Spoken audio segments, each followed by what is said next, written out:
আসসালামু আলাইকুম, সবাই কেমন আছেন? আলহামদুলিল্লাহ, আপনাকে দোয়ায় আমি ভালো আছি। আমার ইদানিং ব্লগ ছাড়তেও দেরি হয়, আর পোলায় আমার এগুলা রেডি করে দেয় না। ওই যায় নামাজের থেকে এগুলো রেডি করে দিলে তখন আমি এগুলা ছাড়তে পারি। আর আসল কথা কি, বয়স দিবার গেলে আমার নিঃশ্বাস যায়, বনয়া কাশি আহে, আর আটকায় যায় কথা। আপনারা একটু আমার বয়সটারে ইগনোর করবেন।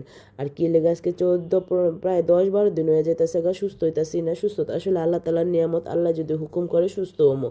তো আহেন আজকে রান্দায় জায়গা তেল দিয়া নিছি, তেলের মধ্যে জিরা ফোড়ন দিয়া লইছি, এলাচ দারচিনি ছাইরা দিছি। আর পেঁয়াজ কাটতে কষ্ট হইতেছে দেখা পেঁয়াজ হামান দস্তায় ছাইচা লইছি আর কি।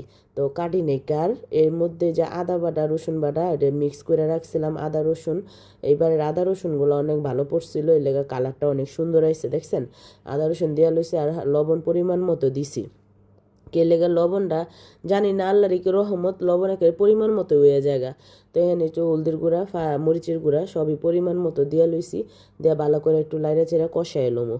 কষানোর পরে ওই যে হামান দস্তায় যে পেঁয়াজটা করছিলাম ছেঁচাইছি, ওটা দিয়ে ধুইয়া একটু পানি দিয়া লইছি। দিয়া মশলাটারে ভালো করে কষামো আজকে। এইবারের আদা রসুন নিয়ে কই, আদা রসুন খুবই ভালো পড়ছিল, আর তরকারি রানলেও অনেক স্বাদ হয়। তো এই লেগাই যে কাঁচামরিচ দিয়ে লইছি 5-6টা, কে লেগাই ইদানিং তরকারি রানলে নাকে তো গন্ধ পাই না, কানেও শুনতে পারি না, এমন হয়ে গেছে অবস্থা। আর এই যে রানলে তো লবণও বুঝি না, কিচ্ছু বুঝি না, কি খাই না খাই জানি না, সে 10-12 দিন ধরে বলতে পারি না। আর খাওয়া দাওয়া তো নাইকা একবারে। তো যাই হোক, এই যে দেখেন এখন সব ধরনের মশলা আর একটু গরম মশলা ফাঁকি দিয়া লইছি, দিয়া এটারে ভালো করে কষাই লমু। তো এই যে দেন মুরগিটি কাটতে আনছি, এই মুরগি কাটতে যায় এত শক্তি লাগছে আল্লাহ জানে, মনে হয় যে আমি একেবারে বেতাল হয়ে গেছিলাম মুরগি কাটতে যায়। যাই হোক, মুরগির কাঠের দিয়া দিয়া বাইরে বাইরে ভেঙে লইছে, অনেক শক্ত আছিল মুরগিটা, কে লেগে জানি না, বুড়া মনে হয়। তো যাই হোক, এটা ধুইয়া সুন্দর করে পরিষ্কার করে এখন এটার ভিতরে দিয়া কষাই এলুমো। আর ওই যে একটু ফাঁকি দিছি যে ওইটা হলো গরম মশলা গুঁড়ি, ওইটা হাতে বানায়া ঘরে রাখছিলাম বরমে, হ্যান থেকে দিয়ে দিছি 1 চামচ।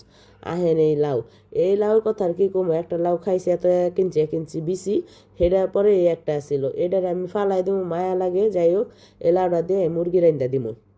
তো লাউ দিয়ে সুন্দর করে এটা কষতে থাকুক, এদিক দিয়ে আবার আরেকটা রান্নায় যামোগা, কারণ একটার পর একটা রানতে হইব। এমন মনে করেন যখন কাম শুরু করি 1-1.5 ঘন্টা কাজ করি, একেবারে ঘূর্ণিঝড়ের মতো কাজ করি, মনে তুফান এরকম। তো যাই হোক, এহেন তেল ডাইলা লইছি, তেল ডাইলার পরে পেঁয়াজ কাইটা লইছি, ফাঁক দিয়ে আবার পেঁয়াজও কাইটা লইছি। ওই এক কাজ করতে করতে ফাঁকে আবার আরেক কাজ কইরা লই। পেঁয়াজ কাইটা লইছি, পেঁয়াজ কাটানোর পরে হেন্দা এটার ভিতরে আবার রসুনও কুচি করে দিছি। শাক দিতে যে হিজায় রাখছিলাম, শাক দিয়ে গেছিলাম এক করে আয় দিয়ে এইটুকু হয়ে গেছে গা না, আসলে সার না, কিন্তু তারপরও কেমন জানি হয়ে গেছে। তো শাকগুলো সুন্দর করে দিয়া, দেশের শাক এটি মেজো খালায় কষ্ট করে উড়াইয়া দিছে, তা আমি আবার এগুলারে বাইচ্ছা সুন্দর